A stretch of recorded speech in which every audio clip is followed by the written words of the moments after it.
Vítame vás pri videu od stavebnej keramiky, ktoré bude patriť toaletám, véckam, záchodom alebo akokoľvek tento priestor nazývate.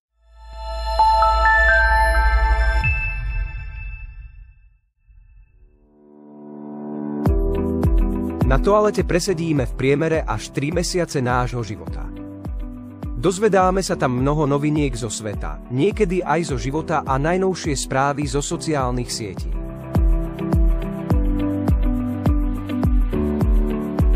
Výber toalety môže byť na prvý pohľad jednoduchý úkon, no pri bližšom pohľade sa otvára široká paleta možností. Rôzne typy toaliet sa líšia dizajnom, funkčnosťou, materiálom a spôsobom inštalácie. Aby ste si vybrali tú správnu toaletu pre váš domov, je dôležité poznať základné typy a ich charakteristiky.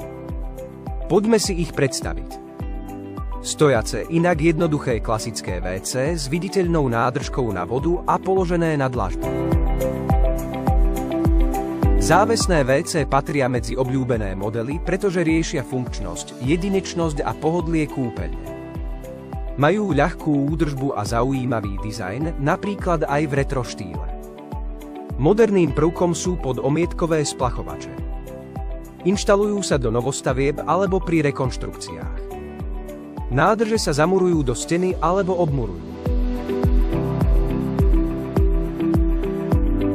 Predstavme si bidet. Je to vhodný doplnok kúpeľne. Ak vám to priestor dovolí, rozhodne ho majte. Na výber je buď bidet alebo bidetové sedátko. Od obyčajného sedátka sa odlišuje svojimi funkciami. Bidety ponúkame v stojacom alebo závesnom systéme. Kombinácia toalety a bidetovej sprchy sa stáva čoraz obľúbenejším trendom v moderných domácnostiach.